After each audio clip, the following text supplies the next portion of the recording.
అధ్యక్ష వీళ్ళేంటంటే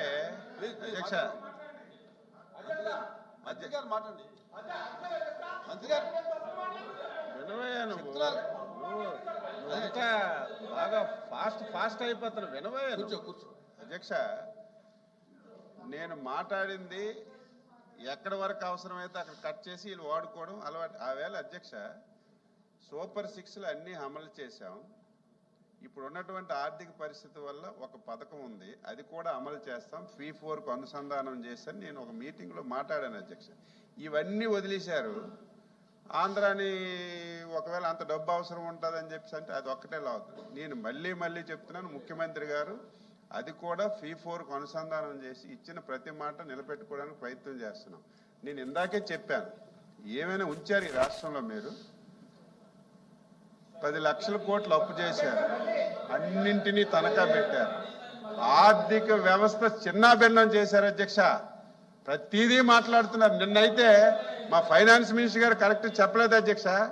నిన్నైతే ఉద్యోగస్తుల గురించి మా నైతిక హక్కు ఎక్కడ ఉంది? దేని మీద మాట్లాడే నైతిక హక్కు మీకు లేదు. ఈరోజు ప్రతిదీ అధ్యక్ష నేను స్పష్టంగా చెప్పాను, చరిత్రలో ఊహించలేదు. నేను 6 సార్లు ఎమ్మెల్యే అయ్యాను, ఎంత తొందరగా ఈ పథకాలన్నీ అమలు జరుగుతాయి నేను కూడా యాక్సెప్ట్ చేయలేదు అధ్యక్ష. ఏముంది 9.5 లక్షల కోట్ల అప్పు. నేను అగ్రికల్చర్ డిపార్ట్మెంట్ నేను చూస్తున్నాను. నాకు ఈ బాధ్యతలు వచ్చిన తర్వాత 5 శాఖల అధ్యక్ష. ఒక్కొక్క శాఖ పిలిస్తే ప్రతి శాఖకి అప్పే. గత ప్రభుత్వం చేసిన ప్రతి దానికి అప్పే. ఈ అప్పులు ఎప్పుడు తీరుస్తాం అనుకున్నాం. కానీ చంద్రబాబు నాయుడు గారు చాకచక్యంగా కేంద్ర ప్రభుత్వం సహకారం తీసుకొని ఈరోజు 20 లక్షల ఉద్యోగస్తుల గురించి మాట్లాడే నైతిక హక్కు ఉంది అధ్యక్ష. 5 సంవత్సరాల్లో సిగ్గుండాలు మాట్లాడడానికి పెద్ద సభలు పెట్టారు అధ్యక్ష. సిగ్గుండాలు మాట్లాడడానికి ప్రతి జనవరిలో జాబ్ క్యాలెండర్ ఇస్తా ఉన్నారు అధ్యక్ష. 5 సంవత్సరాల్లో ఒక్క ఉద్యోగం తీయలేదు, ఒక్క పరిశ్రమ రాలేదు. ఉన్న పరిశ్రమలు మీ ధన దాహానికి, మీ అధికార దాహానికి ఉన్న పరిశ్రమలో నిలిపోయాయి అధ్యక్ష. ఇంత దారుణంగా వీళ్ళు ప్రవర్తించి మళ్ళీ రోజు ఇక్కడికి వచ్చి శ్రీరంగ నీతులు మాట్లాడుతుంటే అర్థం కాని పరిస్థితి అధ్యక్ష. మీరు మంచి అని చెప్పండి. ఎవరూ ఊహించిన విధంగా సూపర్ 6 అమలు చేశాం. అభినందించడానికి మీకు నోరు రాకపోతే నోరు మూసుకొని ఉండాలి తప్ప కానీ ఇంకా మీరు అవాస్తవాలు మాట్లాడితే ప్రజలు హర్షించరు. ఎప్పటికే మీ మీద, మీ పార్టీ మీద, మీ పార్టీ అధినాయకుడి మీద ఈరోజు ప్రజలు సేత్కరిస్తున్నారు. ఇప్పటికైనా ఒక బాధ్యతాయుతమైనటువంటి పార్టీగా మంచి సలహాలు ఇవ్వండి. ఈరోజు 6 పథకాలు అమలు చేశాం, డిస్కషన్ పెట్టాం. అయ్యా మంత్రి గారు, ఈ పథకం అమలు చేశారు, బాగుంది, ఇక్కడ ఈ ప్రాబ్లం ఉంది, ఇంక వీళ్ళకి అందలేదు, ఈ సమస్య ఉంది, ఈ సమస్యను మీరు అధిగమించండి అంటే వెల్కమ్ తీసుకుంటాం. కానీ పథకాలే అమలు చేయలేదు, కార్యక్రమాలే ఇవ్వలేదు అని చెప్పి దుర్మార్గంగా మాట్లాడుతుంటే చాలా బాధ కలుగుతుంది అధ్యక్ష. అధ్యక్ష నేనేమంటానంటే, మీరు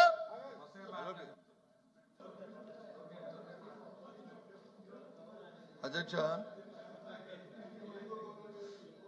మీరు వచ్చి మంత్రులు స్టేట్మెంట్ ఇవ్వాలి, సభ్యులు మాట్లాడిన తర్వాత అని చెప్పారు. అది ముందు వచ్చి కాదు అనుకున్నాం, కానీ అది సాంప్రదాయం అన్నారు కాబట్టి మంత్రులు స్టేట్మెంట్ ఇచ్చారు. మీరు చెప్పినవన్నీ కూడా సభ్యులు అన్నారు.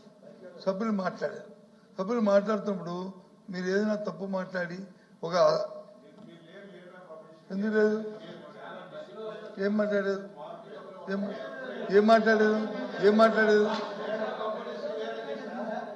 పేరు తీసుకున్నారు కాబట్టి నేను లేవను. నేను లేవవలసిన అవసరం లేదు, చెప్పవలసినప్పుడే చెప్తాను. మాటకి నేను లేవను.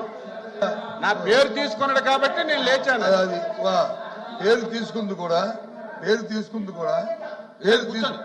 ఒక నిమిషం కూర్చోండి. పేరు తీసుకుంది కూడా, సభ్యుడి పేరు తీసుకుంది కూడా మీరు అన్ని మాటలు అన్నారని చెప్పారు తప్ప మీరు అన్న మాటలు అన్నాడని చెప్పలే. మీరు పబ్లిక్గా సభల్లో ఏం మాట్లాడారో ఏదైతే రికార్డులుగా పత్రికలు దాన్ని పెద్ద ఎత్తున ప్రచారం చేస్తావో ఆ విషయాన్ని మాట్లాడు తప్ప నేను అబద్ధాలు చెప్తే అసత్యాలు చెప్తే అప్పుడు ఇంకోటి వద్ద అధ్యక్ష సీనియర్ సభ్యులు 6 సార్లు ఎమ్మెల్యే అని ఇందా చెప్పారు, ఇంతకుముందు మంత్రులు చేశారు. మీకు సిగ్గుండాలంటే సిగ్గు ఏ ప్రభుత్వానికి ఉందో ఏ నాయకులకు ఉందో, ఎవరు మాట ఇచ్చి మాట తప్పారో, ఎవరు సిగ్గుమాలిపోయి ఉన్నారో రాష్ట్ర ప్రజలు తెలుసు అధ్యక్ష. మీరు ఇచ్చే ఎంతసేపు అన్నారు super 6 super hit. What is super 6 super hit అంటే ఏంటి? 6 పథకాలు చేసిన తర్వాత అప్పుడు సక్సెస్. మాకు తెలిసిన తెలుగు భాష, మాకు తెలిసిన తెలుగు భాష అది. మరి మీరు అరకొరగా మూడు కార్యక్రమాలు చేసి అరకొరగా ఇంకా అవి చేస్తామని చెప్తున్నారు. ఓకే అయితే చూద్దాం, ఇంకా 3 కార్యక్రమాలు చేయాలి కదా. అవి సూపర్ 6 సూపర్ హిట్. సామాన్యుడికి అంత జ్ఞానం లేదు అధ్యక్ష. రాష్ట్ర ప్రజలు అందరూ చెవులో పోటీగా ఉన్నారు, అందరూ ప్రజలందరూ. చెప్పండి అధ్యక్ష, అధ్యక్ష అది మా ప్రజలు అడుగుతారు, దానికి క్లారిఫికేషన్ అడుగుతున్నాం. అది చెప్పని అడుగుతుంటే ఎందుకు కోపం అయిపోతారు? మీరు? ఎందుకు మీకు సహనం వస్తుంది, అసహనం వస్తుంది? ఎందుకు సహనం కోల్పోతున్నారు? అధ్యక్ష నాకు అర్థం అవట్లే. మరి సూపర్ 6 సూపర్ హిట్ కాదు, సూపర్ డూపర్ హిట్. మేమిచ్చిన పథకాలు, మేమిచ్చిన హామీలు అమలు చేశాము కాబట్టే మొన్న 1 సంవత్సరం తరువాత మీ నాయకుడు జిల్లాలో 2 జడ్పీటీసీ ఎన్నికలు జరిగితే ప్రజలు వన్ సైడ్ గా మీకు డిపాజిట్లు రాకుండా తెలుగుదేశం పార్టీ గెలిపించారంటే మేమిచ్చినటువంటి హామీలన్నీ అమలు చేశాం. ప్రజలు హ్యాపీగా ఉన్నారు కాబట్టే ఆ రిజల్ట్ వచ్చిందని కూడా గ్రహించాలి. మీరు ఈ రోజు నుంచి సూపర్ హిట్ కాదు అధ్యక్ష, సూపర్ 6 సూపర్ డూపర్ హిట్ అని చెప్పి మీరు మాట్లాడాలి. అధ్యక్ష మంత్రి గారు ఏం మాట్లాడుతుందో నాకు అర్థం అవుతుంది అధ్యక్ష. దయచేసి అపార్థం చేసుకోవద్దు. కానీ రెండు వచ్చి జడ్పీటీసీకి గెలిచామంటారు. ఏంటిది నేను మాట్లాడండి. ఎందుకంత అసహనంగా ఉన్నారు? ఎందుకు సహనం కోల్పోతున్నారు? ఎందుకు వాస్తవాన్ని జీర్ణించుకోలేకపోతున్నారు? ఏంటి అంటున్నారు అధ్యక్ష? ఎన్నికల్లో వచ్చినప్పుడు మీ నాయకుడు కుప్పం మున్సిపాలిటీ కూడా మేము గెలిచాం, జ్ఞాపకం తెచ్చుకోండి. కుప్పం మున్సిపాలిటీ కూడా మేము గెలిచాం, జ్ఞాపకం తెచ్చుకోండి, మర్చిపోకండి. కుప్పం మున్సిపాలిటీ కూడా మేము గెలిచాం, జ్ఞాపకం తెచ్చుకోండి. అప్పుడు మీ నాయకుడు అక్కడ ఎమ్మెల్యే, చంద్రబాబు నాయుడు గారే ఎమ్మెల్యే, అది కూడా మేము గెలిచాం.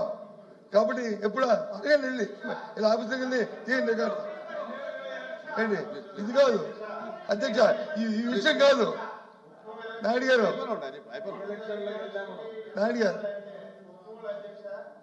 నామినేషన్లు కూడా వేయించలేదు. మొన్న జరిగిన ఎలక్షన్ అధ్యక్ష 11 నామినేషన్లు పడ్డాయి. తెలుగుదేశం, వైఎస్ఆర్సీపీ, కాంగ్రెస్, కమ్యూనిస్టులు, ఇండిపెండెంట్ ప్రజాస్వామ్యబద్ధంగా ఎన్నిక జరిగింది కాబట్టే 11 మంది నామినేషన్లు వేశారు. ఎవరు ఓటు వాళ్ళు వేసుకున్న రిజల్ట్ అది. కుప్పం ఎలక్షన్ అధ్యక్ష, కుప్పం ఎలక్షన్ గురించి మాట్లాడుతున్నారు. ఆ రోజు ప్రజాస్వామ్యం లేదు, నామినేషన్ వేసే అవకాశం లేదు. నామినేషన్ వేస్తే మధ్యలో పేజీలు కూడా చింపి వ్యవహరించి ఈ రోజు దాని గురించి మాట్లాడుతుంటే అర్థం లేకుండా ఈ రోజు ఇష్టం వచ్చినట్టుగా మాట్లాడుతుంటే ఊరికిండే ప్రశ్న లేదు. మాకివ్వండి, వాస్తవాలు చెప్తాం. కూర్చోండి. ఆ రోజు మీరు ఏ పార్టీకైనా నామినేషన్ వేయించారా? ఎవరైనా నామినేషన్ వేయడానికి రావడానికి ధైర్యం చేశారా?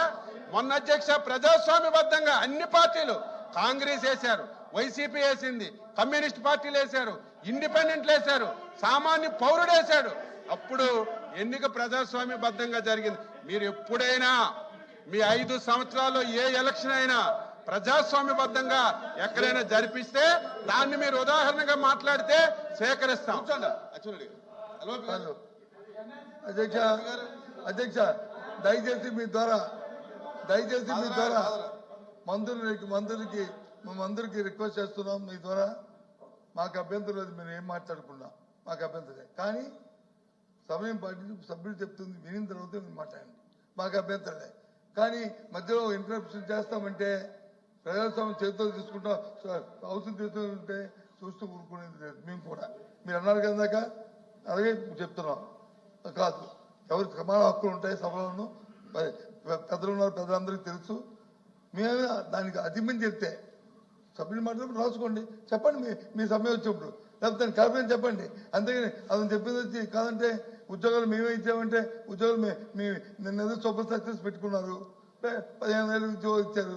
ఓకే, మేము ఈ సమయానికి మేము 1,50,000 ఉద్యోగాలు ఇచ్చాం. ఈ సమయం 1,50,000 ఉద్యోగాలు ఇచ్చాం.